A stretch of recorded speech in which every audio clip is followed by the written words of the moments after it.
Breeze was extinguished Tuesday morning on The View. And the supersized Febreze, it was being administered by an unlikely source, a source I am sure that the Yentas thought would automatically agree with their lies and propaganda.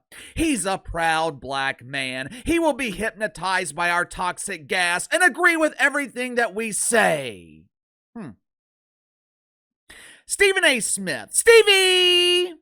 Stevie has been busy this week visiting with his pretend friends throughout the mainstream media. Normally, when you see someone making the media rounds, there is a reason for it. Maybe they are promoting an autobiography that was written for them by someone else. They are promoting their latest movie that is headed straight to DVD. Or in some cases, these films are uploaded to their Lonely Man's account for free. Subscribe to Lonely Man's to be mesmerized by Shannon Sharpe's latest classic, Hey, it's me, Shay Shay! Normally, there is intent behind these media appearances. There is a reason for it. Last night, Stephen A. Smith was on The Tonight Show of Failure with Jim Fallon. They were talking about one of Stevie's favorite topics, himself. More specifically, they were discussing the possibility of Stephen A. Smith running for president in 2028.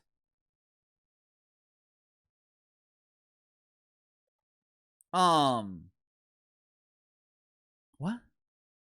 Excuse me? Let me make sure I'm understanding you correctly. The Democrats, the deacons at Woke United Methodist, they are so starved for leadership that they are begging Stephen A. Smith to lead the woke faith? Really? According to Stephen A. Smith, he did not ask for this nomination. He didn't ask to be in this position. It was organically bestowed upon him. I live a good life, Jim. I didn't ask for this. Why would I want to be president? Besides the fact that I won't shut the hell up about it. Stephen A. Smith can deny all he wants. He can claim that he didn't ask for this, but for months, he has been hinting at running for president on his YouTube channel. Does he have a chance? Absolutely not.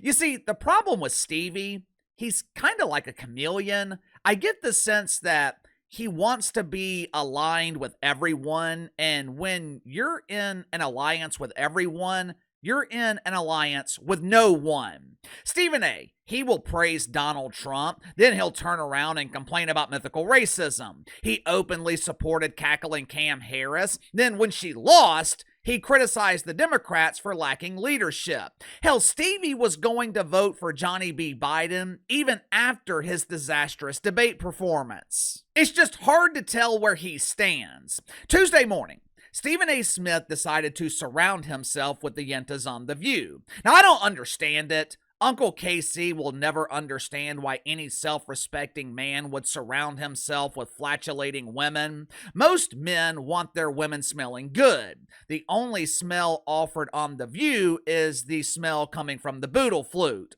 But if you're running for president, or if you're seeking the publicity that comes with pretending to run for president, I guess you gotta speak to lonely women. And what better place to speak to the lonely women of America than The View? But his appearance, it wasn't all rainbows and cucumbers.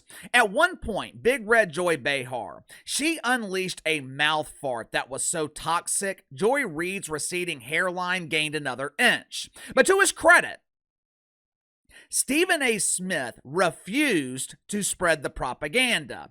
As soon as Big Red belched, Stephen A. had the Febreze ready to spray it in her face. Make sure to like and subscribe. You can follow me on Twitter at KC_BTL84. Link to the second channel's in the description below. This morning on the second channel, talked about the latest rejection of the WNBA. Once again, college basketball players are hesitant or outright refusing to become WNBA dump divers. I explain why professional basketball players are hesitant to become pretend basketball players. So if you haven't already, head over to the second channel and subscribe. The Yentas open the conversation by playing to Stevie's ego. Your approval rating is so high, Stevie. You are more liked than Uncle Fester John Fetterman. You're more liked than Cam Harris. Your approval rating is so high, Stevie. You're higher than Bob Greiner.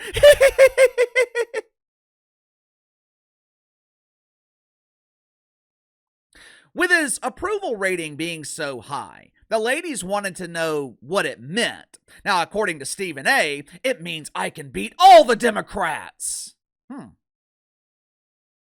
I'm sure Gabby Newsom would disagree. I guess Gabby was spooked by Stevie's appearance on The View because he immediately announced that he was running for president in 2028. Not only that, he told Charlie Kirk that it's unfair for men to compete in women's sports.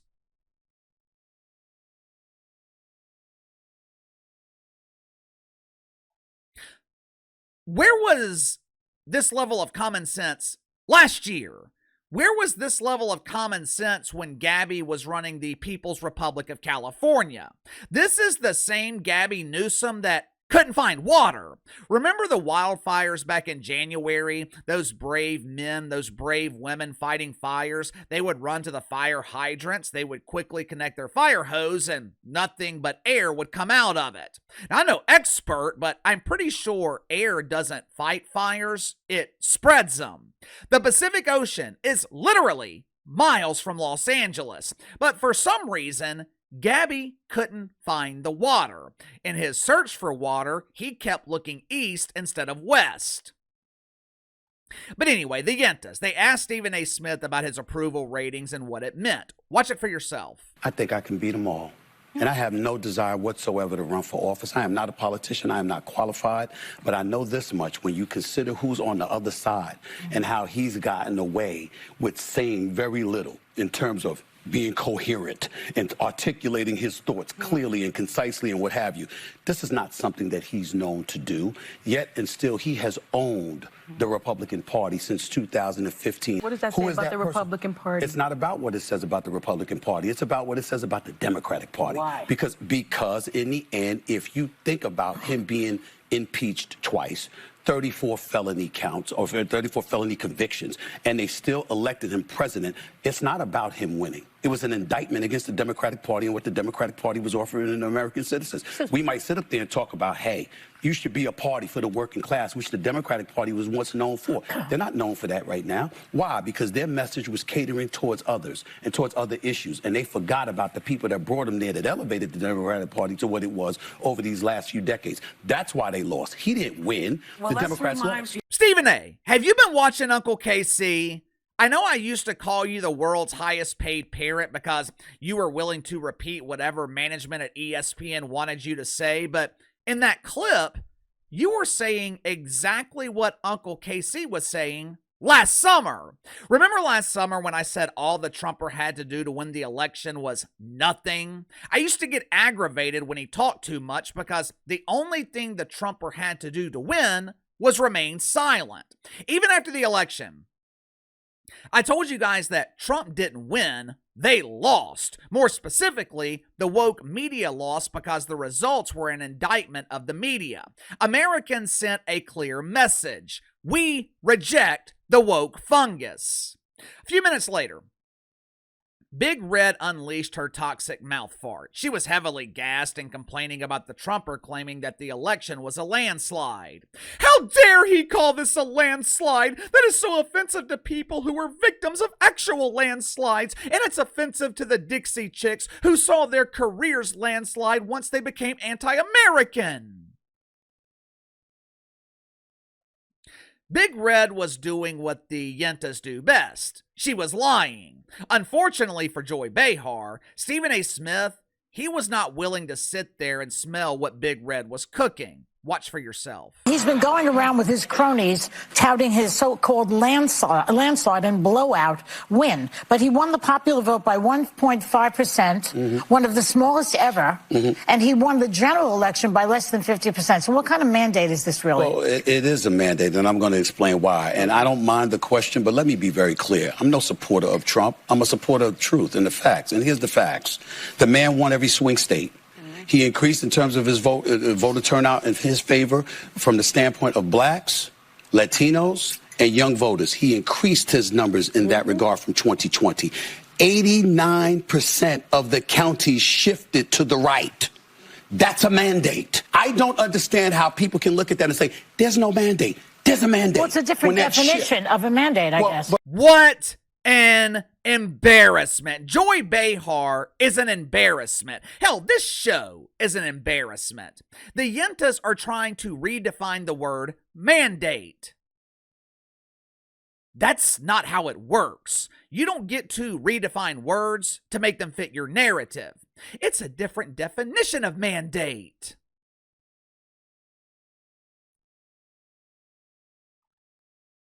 What different definition? There is no different definition. There is the definition. You know, I think Stephen A. Smith is fascinating. There are times where I am in complete agreement with Stephen A. Smith. There are times where I think he's lost his damn mind.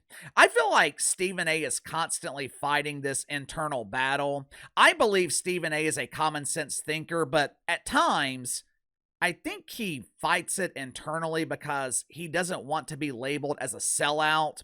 For example, I think he knows that the NFL is not racist, but if he doesn't raise hell over black head coaches, if he doesn't accuse the league of mythical racism, Stephen A. will be called a sellout. One thing I know for certain about Stephen A. Smith, the dude is a smart businessman. He knows how to manipulate the media. He knows how to generate mainstream attention. And that is not an easy thing to do nowadays, especially in this current media landscape. Think about it.